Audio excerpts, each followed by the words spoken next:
الصلاۃ والسلام علیک یا سیدی یا رسول اللہ وعلی آلک واصحابک یا حبیب اللہ۔ حاضرین کرام، قرآن ایک ایسی سچی کتاب ہے جس کی سچائی پر کافر بھی متفق ہیں۔ ولید بن مغیرہ نے اپنے خطبے میں ایک مرتبہ کہا تھا کہ ان اعلیٰ لمثمرۃ وان اسفلہ لمعزق وما هو قول البشر۔ اس کی ابتدا بھی انتہائی نتیجہ خیز ہے اور اس کی انتہا بھی انتہائی نتیجہ خیز اور مؤثر اور دور رس ہے، اور یہ انسانی کلام نہیں ہے، اللہ کا کلام ہے۔ اس کا مطلب یہ ہے قرآن مجید کی سچائی وہ سچائی ہے جس کے دوست بھی گواہ ہیں، دشمن بھی گواہ ہیں، لیکن ایک اس کا اپنا طرز بیان ہے۔ اس بیان کو سمجھنے کے لیے نبی پاک علیہ الصلوۃ والسلام کے ان یاران و احباب کی طرف رجوع کرنا پڑتا ہے جن کو سرکار نے خود قرآن کا رازدار بنایا ہے۔ ہر آدمی جو عربی بولتا ہے یا عربی جانتا ہے وہ چاہے کہ میں قرآن مجید کو لنگوسٹکلی جانتا ہوں اس لیے میں اس کا مطلب بھی پہچانتا ہوں، ممکن ہے جو تو مطلب پہچانتا ہو سرکار کی مراد نہ ہو۔ حضرت عبداللہ ابن عباس رضی اللہ تعالیٰ کو سرکار نے خود ترجمان القرآن فرمایا،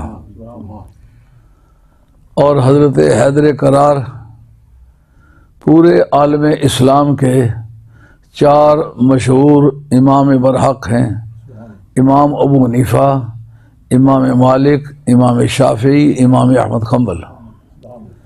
یہ چاروں کے چاروں بالواسطہ یا بلا واسطہ جناب حیدر کرار کے شاگرد ہیں، اور سب سے پہلا رسالہ جو اصول قانون پر لکھا، علم اصول کی ابتدا وہی رسالہ ہے، وہ امام شافعی نے لکھی ہے۔ اور امام شافعی جو ہیں امام حسن رضی اللہ عنہ کے اولاد میں جو سید ادریس تھے، یہ ان کے مرید بھی تھے، شاگرد بھی تھے، اور جو اہل بیت اطہار کا انہیں قرب ملا، انہوں نے حق اس کا اس طرح ادا کیا کہ طرح طرح کی اذیتیں بغداد شریف میں اس خاندان کی طرف سے آپ نے اٹھائیں، لیکن جو دیکھا کہ میرا یہ عقیدہ یہاں برداشت نہیں ہو رہا، کیا میں عقیدے کو بدل سکتا ہوں یا وطن کو بدل سکتا ہوں؟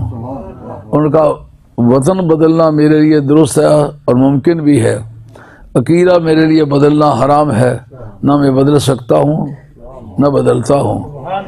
مصر میں ان کا مزار پاک ہے، ایک ساتھی یہاں بیٹھے ہوئے جو مصر میں، ان کی قبر پر رات 3:30 بجے سردیوں کے ایام میں ہم زیارت کے لیے گئے، دیکھا کہ وہاں زائرین کا ہجوم ہے اور باقی درگاہوں کو تالے لگے ہوئے ہیں۔ وہاں قریب ایک صحابی ہیں حضرت قطبہ بن عامر رضی اللہ تعالیٰ عنہ، ان کے مزار پر بھی حاضری کا اتفاق ہوا۔ دور حاضر کے دانشوروں میں اس قدر چڑچڑاہٹ ہے، وہ کسی بات کی تحقیق ہی نہیں کرنا چاہتے، سننا ہی نہیں چاہتے۔ ملا علی قاری جو ان کے بہت فیورٹ آدمی ہیں، انہوں نے شم العوارض فی ذم الروافض کتاب لکھی ہے، اس کے صفحہ 100 پر یہ بات لکھی، میرے پاس کتاب موجود ہے، حوالہ لگا ہوا ہے، کہ عمر بن عبدالعزیز پہلے شخص ہیں جنہوں نے آ کر کے وہ تبرہ بند کیا۔ ان کے کارہائے تجدید میں پہلا مجدد عالم اسلام کا حضرت عمر بن عبدالعزیز ہے۔ پہلا کام انہوں نے یہ کیا کہ تبرہ بند کیا۔ اب شروع کس نے کیا تھا؟ اس کانٹیکسٹ میں کسی صحابی کا نام نہیں لینا چاہتا، لیکن سب کو پتہ ہے شروع کس نے کیا تھا۔ یہ سن 40 میں شروع ہوا تھا، ایک صدی مکمل ہونے کے بعد حضرت عمر بن عبدالعزیز نے اس کو بند کیا تھا، لیکن اسی جگہ امام شافعی کا مزار ہے۔ امام شافعی اس الزام سے بری ہونا چاہا ہی نہیں۔ ان کا تم شیعہ ہو، ان کا شیعہ میرے نزدیک جو صحابہ کو برا کہے وہ شیعہ ہوتا ہے۔ اہل بیت کی محبت شیعہ نہیں بناتی، صحابہ کا بغض شیعہ بناتا ہے۔ جیسا کہ صحابی سے پیار کرنا خارجی نہیں بناتا، بغض اہل بیت سے خارجی ہوتا ہے۔ باتیں سمجھ آ رہی ہیں؟ یعنی اگر اہل بیت سے پیار کرے مگر صحابہ سے بغض نہ رکھے تو وہ شیعہ نہیں ہے۔ اس طرح صحابہ سے پیار کرے مگر اہل بیت کو عداوت کی نگاہوں سے نہ دیکھے تو وہ خارجی نہیں ہے، وہ سنی ہے۔ انتہا پسندی دونوں طرف کی جو تھی، علماء تحقیق نے اس کا رد کیا ہے، اور اس کی بنیادی وجہ یہ بتلائی ہے، فلما مات النبی صلی اللہ علیہ وآلہ وسلم، جب دنیا سے سرکار کا وصال ہوا تو پھر اس وقت صار المسلمون فریقا متخالفہ، کہ مسلمان مختلف ٹکڑے ٹکڑے طرح طرح کے فریق بن گئے۔ فکفر بعضهم بعضا وتبرؤوا بعضهم عن بعض، بعض نے ایک کو دوسرے کو کافر کہنا شروع کر دیا اور ایک طبقے نے دوسرے سے تبرہ کرنا شروع کر دیا۔ اس وقت علماء تحقیق نے، خاص کر ابو الحسن اشعری نے، امام ابو حنیفہ نے، امام ابو حنیفہ رضی اللہ عنہ ہمارے امام ہیں، ابو الحسن اشعری جو ہیں یہ اشاعرہ کے امام، جلال الدین سیوطی بھی اسی طبقے کے آدمی ہیں، ابو بکر باقلانی بھی اسی طبقے کے آدمی ہیں، امام غزالی بھی اسی طبقے کے آدمی ہیں، امام الحرمین بھی اسی طبقے کے آدمی ہیں، اشاعرہ میں سے ہے، اور عبد الوہاب شورانی مصری جو ہیں وہ بھی اسی طبقے کے آدمی ہیں۔ یہ تمام اہل سنت کے ائمہ مانے جاتے ہیں۔ ان سب کو بھی لوگوں نے برا کہا، لیکن انہوں نے حقیقت کو شان کے قوم کے سامنے رکھا۔ ان کا ہے جس آدمی کی شہادت قابل قبول ہے وہ کافر نہیں کہلا سکتا۔ کیا مطلب؟ عدالت میں پیش ہوا، ان کا تمہاری شہادت قبول نہیں کرتے، تمہارا یہ مذہب ہے۔ اس کی بنیاد کا کیا نفع نقصان ہوگا؟ کا علم حدیث آپ کا پورا جو ہے دیکھیں گے راوی کون کون سے ہیں۔ حضرت امام جلال الدین سیوطی جن کا سنہ وفات 911 ہے، اور مذہباً اشعری اور شافعی ہیں، شافعی مذہب کے ہیں، مصر کے رہنے والے، سیوط آپ کی بستی کا نام ہے۔ انہوں نے اپنی کتاب تدریب الراوی شرح تقریب النواوی جلد اول صفحہ 326 اس کے اندر انہوں نے لکھا ہے کہ مسلم اور بخاری دونوں شیعہ کی روایات سے، خارجیوں کی روایات سے پر ہیں۔ پھر یہ اگر آپ خارجی کو کافر کہیں، جو جناب حضرت قرار کو کافر کہتا تھا، معلوم محدثین نے اس کو کافر نہیں کہا، علماء عقائد نے اس کو کافر نہیں کہا، اکا دکا اہل حدیث نے ان کو کافر کہا ہے، لیکن کسی مجتہد نے ان کو کافر نہیں کہا۔ کانوا یکفرون اصحاب النبی صلی اللہ علیہ وسلم ومع ذلک لم یکفرہم احد من المجتہدین۔ ابن حمام نے لکھا ہے کہ باوجود اس کے کہ وہ تمام صحابہ کو کافر کہتے تھے سوائے شیخین کریمین کے، ان کی صفت میں اتنے غالی تھے کہ جو صفتیں سرکار کے بارے میں نہیں مانتے تھے وہ حضرت ابوبکر صدیق اور حضرت عمر فاروق کی شان میں مانتے تھے۔ یہ صحابہ کو گالیاں نہیں صرف دیتے تھے، کافر کہتے تھے، لیکن علماء ربانی نے خاص طور سے حضرت قرار نے ان کو کافر نہیں کہا۔ جب اس انتہا کو پہنچنے کے باوجود انہوں نے مسلمانوں کی قوت افرادی کو بکھرنے سے بچایا، تو آج کی تاریخ جو مسلمانوں میں یہ جلد بازی ہے، مولوی صاحب کو کسی حلوہ کھلانے میں اگر دیر کر دی وہ کافر ہو گیا، ختم پڑھانے میں دیر کر دی وہ کافر ہو گیا، اور اگر عید والے دن پیسہ دلا کچھ نہیں دیا وہ کافر ہو گیا۔ یہ کفر کی جو مشینیں چل رہی ہیں، یہ فرقہ تکفیریہ ہے، اس وقت اس کی ابتدا ہوئی تھی، اور اسی پر امام ابو الحسن اشعری نے کہا ہم ہر اس آدمی کو جس کی شہادت مسترد نہیں ہوتی اس کو ہم کافر نہیں کہتے۔ وہ مذہباً شافعی ہے نا، امام شافعی رحمۃ اللہ علیہ سے پوچھا گیا، ان کا میں تمام یہ جتنے بدعتی فرقے ہیں اہل سنت تو وہ ہوئے جو مکمل طور پر اس قاعدے کے پابند ہیں جس طبقے سے ہمارا تعلق ہے۔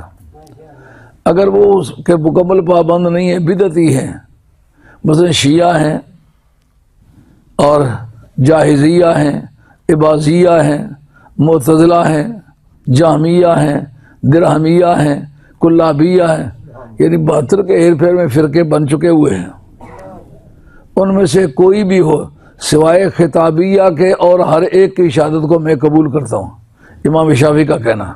میرے پاس کتابیں ریکارڈ کے طور پر موجود ہیں، کوئی ساتھی دیکھنا چاہے اسے دکھانے کے لیے تیار ہوں۔ نہیں اگر قبول، ایک خطابیہ شیعہ کے ایک سب سیکٹ ہے، لیکن فرماتے وضاحت کرتے شیعہ ہونے کی وجہ سے اس کی شہادت کو رد نہیں کرتا۔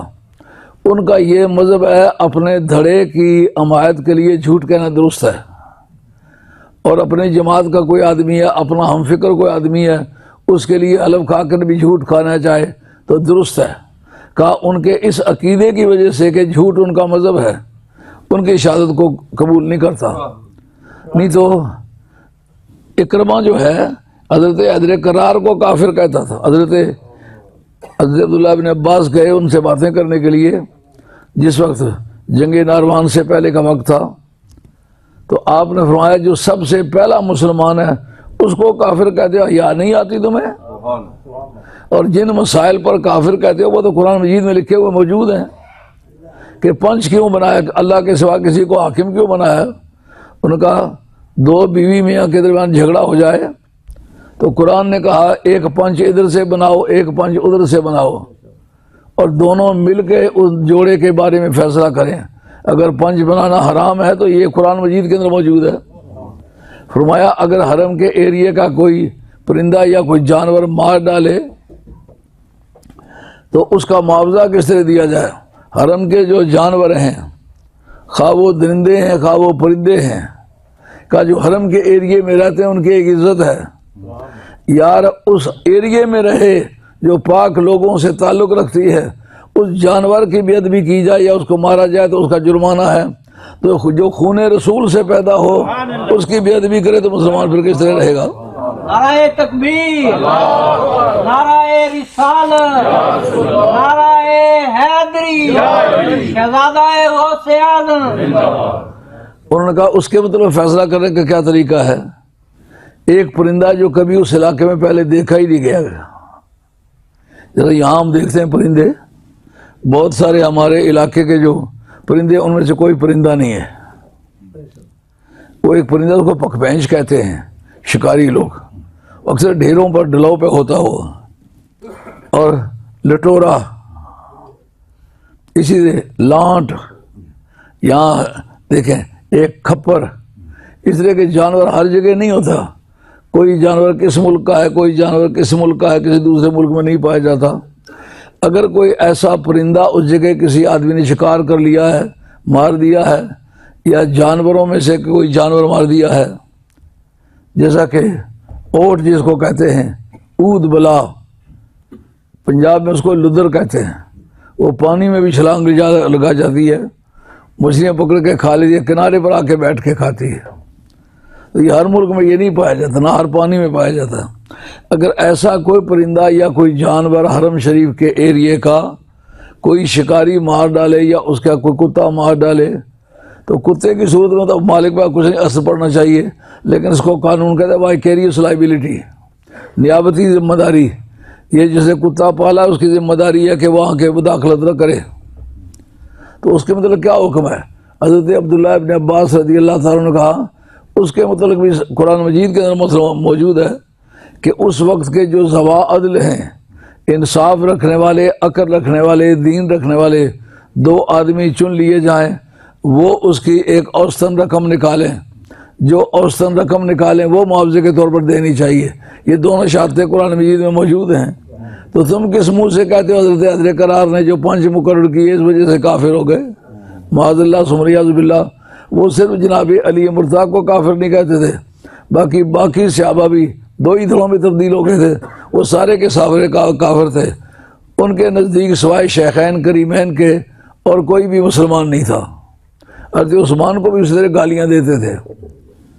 اور آج کے لوگ جناب اٹھتے بیٹھتے کفر بانٹتے پھرتے ہیں. کفر کی زبان آل اللہ نے نہیں بولی. حضرت امام شافعی رحمۃ اللہ فرماتے ہیں میں صرف خطابیہ کی شہادت کو رد کرتا ہوں کہ وہ جھوٹ کو اپنا مذہب کہتے ہیں. اس کے سوا امام ابو حنیفہ. اگر آپ یہ سمجھتے ہیں کہ شیعہ ہونے سے کافر ہو جاتا ہے, وہابی ہونے سے کافر ہو جاتا ہے, یا معتزلہ ہونے سے کافر ہو جاتا ہے, اس طرح کے جو سوائے اہل سنت کے باقی فرقے کلمے کے دعوے دار ہیں لیکن ضروریات دین میں سے کسی چیز کے منکر نہیں ہیں, تو باوجود اس کے کہ کئی چیزوں کا وہ انکار کرتے ہیں مگر وہ ضروریات دین نہیں ہیں, تو وہ کافر نہیں ہوں گے, وہ گنہگار ہوں گے. اگر اس مناسبت سے سوچو تو معتزلہ کی روایتیں بخاری کے اندر موجود ہیں, خوارج کی موجود ہیں. اپنی آنکھوں سے دیکھی ہوئی بات کرتا, سنی سنائی بات نہیں کرتا. جس کا جی چاہتا ہے فوٹو سیٹ کر کے دیکھے. اگر شیعہ کافر ہوں, معتزلہ کافر, خارجی کافر ہوں تو پھر بخاری تو آدھی سے زیادہ اڑ گئی, اس لیے کہ کم و بیش 100 سے کم و بیش روایات تو صرف بخاری میں ہے اکرمہ کے. پہلا بندہ جس آدمی نے افریقہ میں جناب حیدر کرار کے کفر کا پروپیگنڈا کیا وہ آدمی اکرمہ تھا. اس کا مطلب اکرمہ آج بھی اپنے صفات کے اعتبار سے موجود ہے, پہلے بھی موجود ہے. جس جگہ اسلام کا تعارف بھی نہیں ہے, حضرت علی مرتضیٰ کو جانتا بھی کوئی نہیں ہے, وہ خود تعارف کراتا ہے اور خود ان کے کفر کے دلائل پیش کرتا ہے. جس آدمی نے پوری زندگی یہی کرتوت کیا ہے اس آدمی کی روایتیں بخاری کے اندر موجود ہیں, مسلم کے اندر موجود ہیں, باقی سیاستہ کے اندر موجود ہیں. اب مجھے یہ بتاؤ اگر ان کو کافر سمجھتے ہو ان کی حدیثوں کو تم نے لیا کیوں ہے؟ پھر تو تمہاری آدھی کتابیں گئیں. خاص کر سنیوں کے لیے یہ بڑی دقت ہے. جو حدیث نور ہے نا وہ صرف اور صرف مصنف عبدالرزاق میں ہے. مصنف عبدالرزاق 10 جلدوں کی کتاب ہے. یہ کس نے لکھی ہے؟ امام عبدالرزاق نے لکھی ہے. امام عبدالرزاق کون ہے؟ حضرت امام احمد حنبل کا استاد ہے, بخاری کا دادا استاد ہے. یہ حدیث نور صرف اس ایک کتاب ہے. اگر شیعہ کی روایت کافر کی روایت ہے تو کافر کی روایت قابل قبول نہیں ہے, تو پھر بتاؤ اس سنیوں کا مذہب کدھر گیا؟ نور کے قصیدے روزانہ پڑھتے ہو, دیکھو تو صحیح حدیث نور آئی کہاں سے ہے. حدیث نور اس آدمی کے ذریعے سے آئی ہے جس کو شیعہ کہتے ہو, شیعہ کو کافر بھی کہتے ہو, پھر اسی کی روایت پر عمل بھی کرتے ہو. تمہارے اندر کوئی معیار بھی ہے تمہاری سوچ کا؟ جو علماء اصول حدیث نے حدیث صحیح کی تعریف کی ہے وہ یہ ہے متصل سندہ برواۃ العادلین من غیر شذوذ ولا الا, یعنی وہ روایت ہو مسلسل ہو, یعنی حضور کی زبان مبارک سے چل کر کے کتاب معتبر میں پہنچنے تک اس کا سلسلہ راوی کی بروی انو سے ملاقات ہوئی ہو. جس نے حدیث بیان کی اس نے اس کو دیکھا ہو, اس کے ساتھ ملاقات کی ہو جس سے حدیث لی ہے. جس سے حدیث لی ہے اس کے کہتے مرویان ہو. جو حدیث لیتا ہے وہ راوی کہلاتا ہے. راوی کی مروی انہو سے اس ملاقات ہوئی ہو. متصل سندہ بالعدول الضابطین, لیکن وہ جن کے ذریعے سے کنیکٹ کرتے ہو وہ کس کوالٹی کے ہوں؟ کہ ان کی کوالٹی یہ ہے, ایک تو ان کا دین صحیح ہو. جس کا دین غلط ہے اس کی روایت قابل قبول نہیں ہوگی. ضابطین کا معنی کیا؟ حافظہ ٹھیک ہو, یعنی عقیدہ اور عمل دونوں ٹھیک ہوں, یہ عادلین کی تعریف ہے. ضابطین کا معنی حافظہ ٹھیک ٹھاک ہو.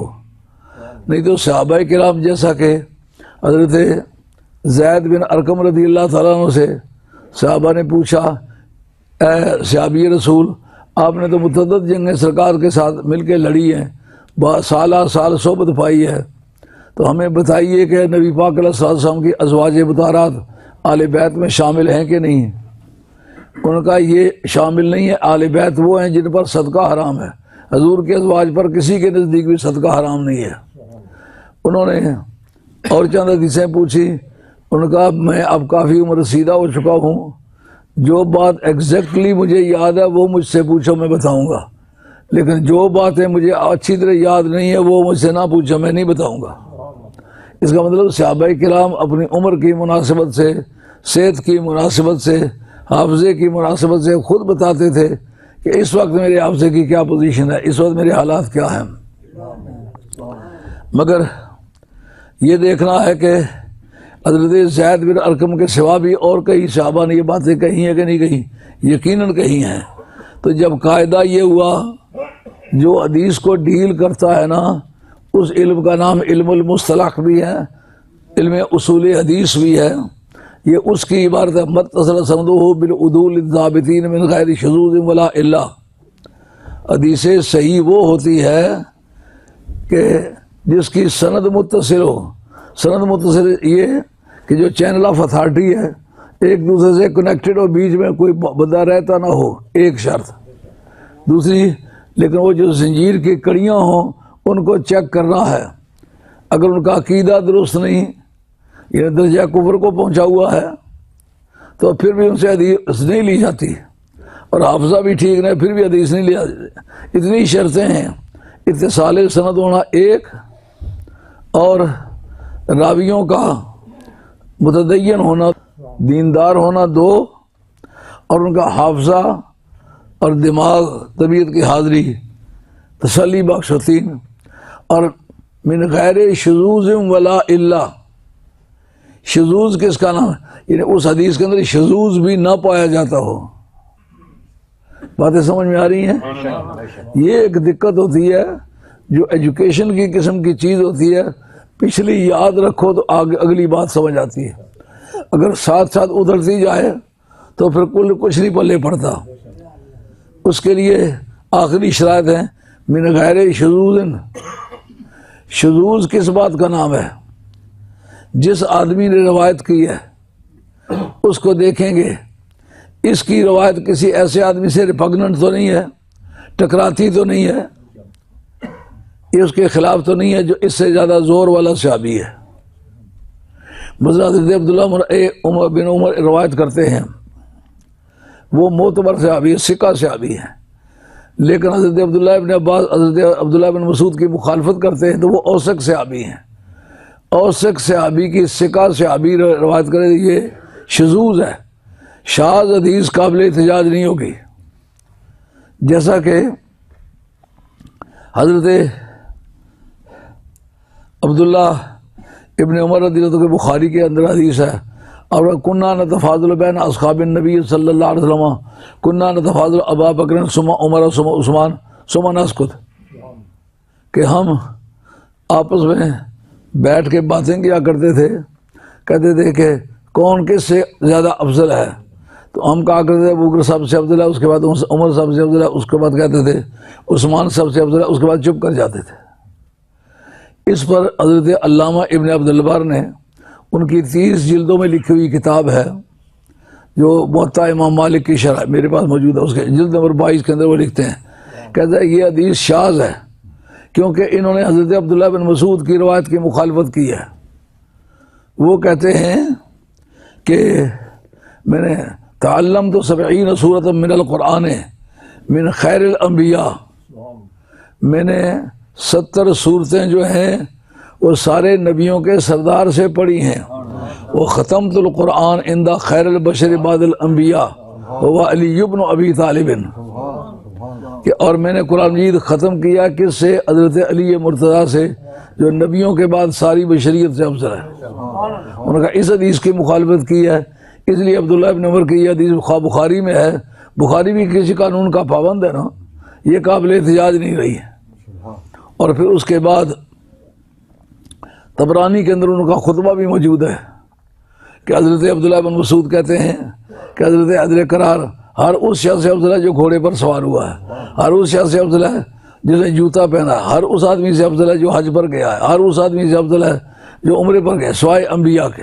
انہوں نے بے شمار درجنوں کے حساب سے نام لیے کہ یہ حدیث جو ہے عبداللہ بن مسعود کی روایت کردہ ہے، وہ اوثق صحابی ہے۔ عبداللہ بن عمر نے جو حدیث روایت کی گو بخاری میں ہے، لیکن اس کی قیمت اس کے مقابلے میں کم ہے کیونکہ اس کے اندر شذوذ پایا گیا، اور علت بھی ایک کمزوری کا نام ہے۔ مثلا اس طرح کی علت بھی علت ہے کہ اس نے حدیث کسی سے سنی ہے ایک جگہ اور طرح بیان کیا ہے، دوسری جگہ اور طرح بیان کیا ہے. اس کا نام ہے اضطراب. حدیث مضطرب، اضطراب بھی ایک علت ہے، یہ پائی جائے تو حدیث مقبول نہیں ہوتی. اس جگہ سید محب الدین طبری رحمۃ اللہ علیہ نے اپنی کتاب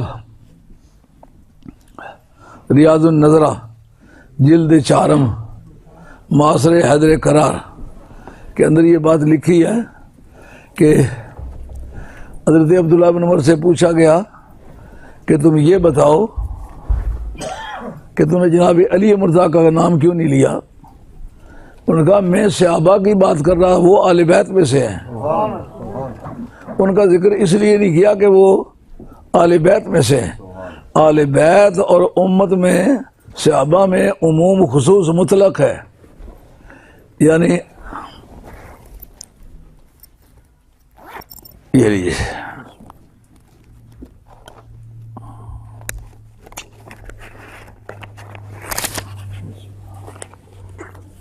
یہ 40 پاؤنڈ چودھری فضل حسین صاحب کے بیٹے تجمل حسین نے میلاد شریف کے لیے پیش کیے ہیں.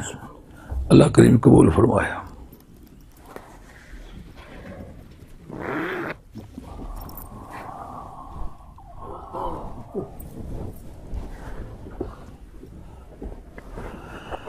بات کو سمجھنے سے جو اطمینان ملتا ہے نا، یہ یقین حاصل ہوتا ہے یا مزہ آتا ہے، وہ بن سمجھے کہانیوں کے طور پر بیان کر دو، وہ مزہ ہرگز نہیں آئے گا. حدیث مضطرب جو ہے وہ بھی قابل احتجاج نہیں، ایک جگہ اور طرح بیان کر دے، دوسری اور جگہ بیان کر دے، یا تدلیس کرے. تدلیس کا یہ معنی، تدلیس کے معنی اندھیرے میں ڈالنا. یہ علم المصطلح کی اصطلاحات ٹرمینالوجی ہے، یعنی جو علم اصول حدیث کے نام سے سنا جاتا ہے اس کا قاعدہ ہے ایک تدلیس، یعنی جس آدمی نے روایت کی ہے وہ اس آدمی کا نام نہیں لیتا جس سے اس نے روایت کی ہے. وہ سمجھتا ہے یہ غیر مشہور ہے، یہ اس کی شہرت اتنی پاکیزہ نہیں ہے، اس سے اوپر والے بندے کا نام لیتا ہے. اس کا نام ہے تدلیس. یعنی یہ بھی کذب کی ایک قسم ہے، یعنی یہ بیماریوں میں سے ایک بیماری ہے. اگر ان سب چیزوں سے پاک ہو تو حدیث قابل احتجاج ہوتی ہے. یہ جو کہتے ہیں ایک حدیث میں آیا ہے، ایک حدیث میں آیا ہے، بخاری میں خواہ کسی میں آیا ہے، لیکن پرکھیں گے تو اس کو قاعدے کے مطابق. تو عرض خدمت ہے، یہ بات کرتے کرتے بہت دور نکل گئی. یعنی مسلمانوں میں یہ افراتفری سرکار کے وصال کے فوراً بعد شروع ہو گئی تھی. بعض کو کافر کہتے تھے، بعض کو تبرہ کرتے تھے. تو اس کو روکنے کے لیے امام ابو الحسن اشعری نے، امام ابو الحسن اشعری پہلا آدمی ہے جس نے مسلمانوں کی ایک جماعت کا نام جماعت اہل سنت رکھا ہے. یہ نام بدعت ہے. اہل سنت والجماعت حدیث سے ثابت ہے، اصل اس کی ثابت ہے، لیکن نام کے طور پر ایک جماعت کا نام رکھ دینا یہ بدعت ہے. مگر یہ اسی ضرورت کو پورا کرنے کے لیے کہ جس کے جی میں جو آتا ہے وہ کہتا جاتا ہے، اس کو چاہیے یہ کہ وہ پابندی کرے جماعت کی، دیکھے کہ ہماری جماعت کے سربراہ کیا کہتے ہیں. انہوں نے ساری زندگیاں اس پر گزاری ہیں. بات کر رہا تھا حضرت امام شافعی رحمۃ اللہ علیہ کی. آپ نے پہلا رسالہ جو لکھا ہے اصول قانون پر، آج وہ پوری دنیا کے اصول قانون کی بنیاد ہے. حتیٰ کہ آپ کے انگریزی کتاب میں سر جان سامنڈ جس کا نام ہے، وہ قانون میں کتاب لکھتی ہے. مگر یہ دراصل اصول قانون کی کتاب نہیں ہے، کیونکہ اس کے اندر بعض ٹرمینالوجیز کی انٹرپریٹیشن کی گئی ہے. بعض اصطلاحات اور بولیوں کے لفظ جیسے پرائما فیشائی، بونافائڈ، الٹرا وائرز، اس طرح کے الفاظ کی تشریح کی ہے. تو الفاظ کی تشریح وہ ایک طرح کی ڈکشنری کہلاتی ہے. ان قواعد کا نام اصول فقہ ہے کہ جو قواعد پورے قانون کو ڈیل کرتے ہیں. مثال کے طور پر یہ کہہ دیا کہ امر وجوب کے لیے ہے، حکم دیا ہے، تو جس بات کا حکم دیا وہ واجب ہو گئی ہے. لیکن آگے حکم کی کئی قسمیں ہیں. اگر پہلے وہ چیز حرام تھی، منع تھی، تو بعد میں اس کے کرنے کی اجازت ہو گئی، تو پھر یہ بھی امر. مگر امر اس کا اب جو ہوا ہے کہ آپ زیارت کر سکتے ہو، یہ امر عبادت کے لیے ہے یا وجوب کے لیے ہے؟ کسی کو کہا تھا یہاں مت بیٹھو، جس عارضے سے کہا یہاں مت بیٹھو وہ عارضہ ختم ہو گیا، اب کہتے بیٹھ جاؤ، تو یہ وجوب کے لیے نہیں ہے، یہ عبادت کے لیے ہے، آپ بیٹھنا پرمیسیبل ہے۔ اسی بنیاد پر آج آپ اگر بحث کرتے چلے جائیں تو بہت ساری چیزیں ایسی نکلیں گی، اس اصول قانون کو بیچ میں سے نکال دیں تو قرآن و حدیث کو نہیں سمجھ سکتے۔ یہ کن لوگوں کے شاگرد ہیں؟ جو سرکار کے شاگرد ہیں۔ مولا مرتضیٰ ان سب قواعد کا بانی ہے۔ یہ جو پوری روئے زمین پر آپ قرآن مجید پڑھ رہے ہیں، یہ اتنا بڑا احسان ہے مولا مرتضیٰ کا جس کے حد کچھ نہیں۔ کل وہ زیریں زبریں اڑا دی جائیں تو کئی لاکھ مذہب بن جائے گا مسلمانوں میں۔ یہ زیر زبر پیش جس کو انگریزی میں کہتے ہیں عربیسائزیشن، عربیسائزیشن کا علم دنیا میں پہلے عرب میں تھا ہی نہیں۔ اس کا پہلا آتھر جناب حیدر کرار شیر خدا ہے۔ ان کے جو پہلے بیچ کے شاگرد ہیں ان میں حسن ہیں، امام حسین ہیں، ابو الاسود دولی ہے۔ ابو الاسود دولی جو ہیں وہ استاد ہیں خلیل کے، خلیل استاد ہے سیبویہ کا، یعنی پورے عربوں میں سے ایک آدمی بھی ایسا نہیں جس نے ڈکشنری کمپائل کی ہو۔ لیکسیکوگرافی جو ہے یہ عربوں کا مضمون ہی نہیں تھا۔ یہ کنہوں نے کیا؟ یہ جناب حیدر کرار کے شاگرد تھے۔ ان میں ایک بھی عربی الاصل نہیں تھا، غیر عربی تھے۔ خلیل بھی غیر عربی ہے، سیبویہ جس نے سب سے زیادہ کام کیا وہ سیبویہ ہے، وہ فارسی الاصل ہے۔ اکثر و بیشتر جن لوگوں نے کام کیا ہے وہ علی مرتضیٰ شیر خدا کی نگاہ کرم کا صدقہ ہے، وگرنہ عربی تو بولنے والے لوگ وہ نہیں تھے۔ اس میں زیریں زبریں پیشیں یہ معنی کا تعین کرتی ہیں۔ اگر وہ زیریں زبریں موجود رہیں تو معنی وہی ہوں گے جو سرکار کی بارگاہ میں تھے، اگر وہ ہٹائے جائیں تو پھر معنی وہ ہرگز نہیں رہ سکتے جو سرکار کے ہاں مراد تھے۔ تو اس کو پہلے کس نے سیکھا؟ انا مدینۃ العلم وعلی بابھا، میں علم کا شہر ہوں۔